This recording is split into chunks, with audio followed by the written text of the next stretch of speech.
Here, Inside Slavery, our series exploring the history of slavery in the United States, continues with Inside Slavery, the chains of profit, power, and white supremacy. Before it was America's greatest shame, slavery was defended as natural, moral, and necessary. This episode examines the toxic belief systems that allowed millions to be enslaved, the economic machinery behind it, and the long shadow it cast over generations. Before we begin, a content warning for this episode. We will be discussing slavery, racism, and violence against black people. Viewer discretion is advised. In 2023, after hundreds of years of debate and disagreement, we finally agree that slavery was a terrible thing. It seems obvious that no human being should own another human being. But when it comes to justifying horrible things, humans are experts. After all, it was to justify slavery that white Americans created some of the most heinous propaganda in history. And that brings us to today's episode. The ideas that people use to justify slavery make up a sort of logic that allows us to go from slavery is bad to slavery is good. How does one arrive at that conclusion? Well, through three major arguments. 1. People who support slavery believed it was natural. 2. They argued that slavery was based in religious texts. 3.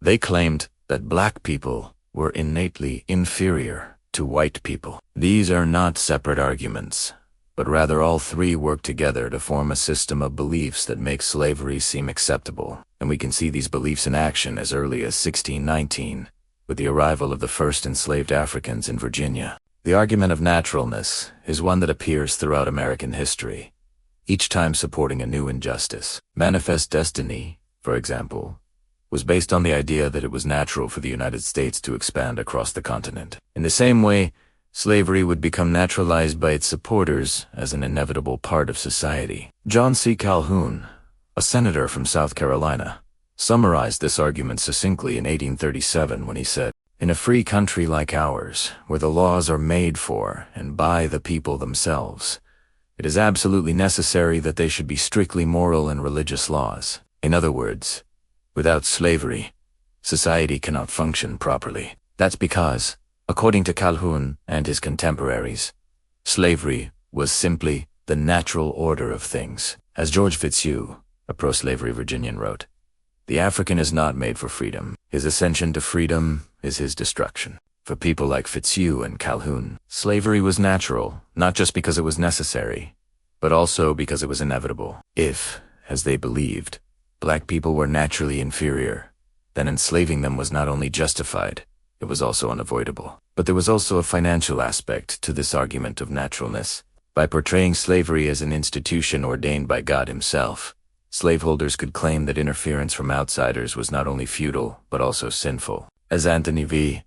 Turducat, an enslaved man from Louisiana, explained, "When once a man becomes a slave owner, he is like to be one for life. For how can he give up his property which God has given him?" And as the abolition movement grew in the 1800s, the argument of naturalness took on a violent edge. The threat of what abolitionists called Negro rule imagined a world where black people ruled over their white masters. Even more important than this argument of naturalness was the way that white Southerners used religion to justify slavery. If slavery was seen as a divine institution, then those who wanted to abolish it were actually opposing God himself. And nowhere is this more apparent than in the Bible.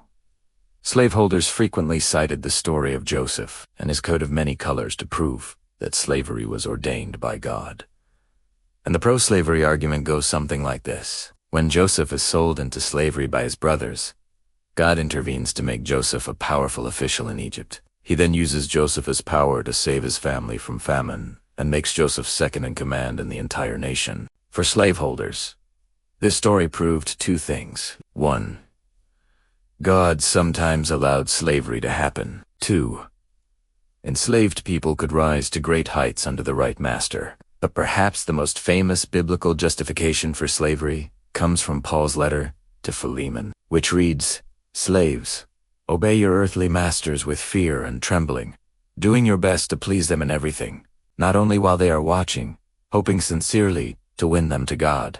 This passage, along with others like it, was often used to support the idea that slavery was a positive good, both for the enslaved person and for society as a whole. And the religious dimension of slavery even extended to enslaved people themselves. Many preachers in the antebellum South were ordained ministers, some of whom had themselves been enslaved. These preachers taught that God had ordained slavery and that resistance to it was futile. Nat Turner, the leader of one of the largest rebellions in U.S. history, heard this message during his youth.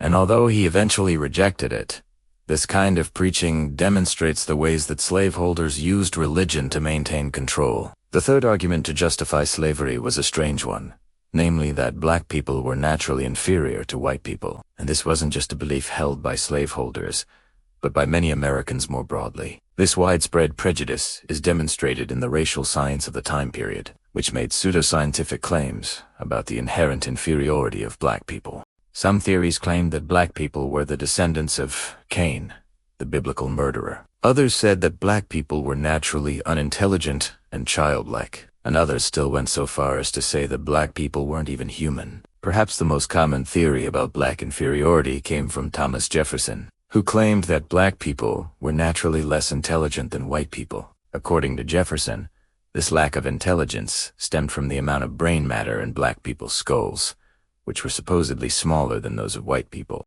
Now, while this isn't true, scientists have found that brain size varies greatly depending on body size, and larger bodies require larger brains to operate properly. Therefore, black people's smaller brain size was not evidence of lower intelligence, but rather a reflection of their smaller body. Still, the theory stuck around and was used by everyone from Jefferson to Abraham Lincoln. And here's where the argument of naturalness and the argument of biblical authority come together. See, if black people were really less intelligent, if they were closer to children than adults, if they were closer to animals than people, then it made sense that they needed white masters to guide them, and it made sense that this guidance came in the form of domination. All three of these justifications for slavery work together to create a terrible logic that supports chattel slavery. Chattel slavery is a form of slavery in which the enslaved person is considered property for the purposes of inheritance. Chattel slavery is different from other forms of slavery, such as indentured servitude, in which the enslaved person works to pay off a debt or a fine. In chattel slavery, the enslaved person is bought and sold and is passed down like any other piece of property. The enslaved person has no rights and no hope of freedom.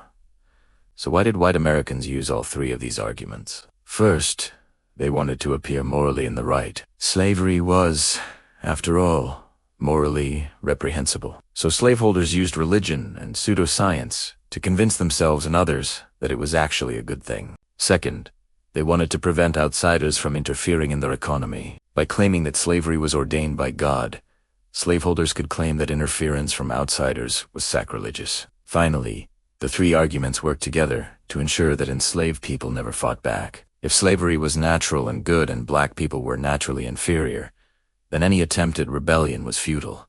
At best, it would be misguided. At worst, it would be downright evil. Now, while these arguments may seem ridiculous, they do have a long history, and similar pseudoscientific racist arguments are still used today to justify discrimination and violence against black people. Moreover, these beliefs weren't just used to defend slavery, they helped to create it. Before the arrival of the first Europeans in North America, there were no laws or customs to protect enslaved people, nor were there any beliefs that one race was inherently inferior to another. Slavery existed, but it looked very different. In many societies, enslaved people were able to earn their freedom or pass on their status to their children. They also had legal protections that prevented their enslavers from killing or maiming them. But in the Americas, Europeans changed all of that. And this new type of slavery, chattel slavery, required a new way of thinking, a way of thinking that produced the pseudoscience of racial hierarchy, a way of thinking that led to the horrific propaganda we're exploring in this series. As we close this episode, it's worth noting that these beliefs didn't disappear after slavery ended. Instead, they took on new forms. Jim Crow laws, redlining, housing discrimination, stop and frisk policing, and voter suppression.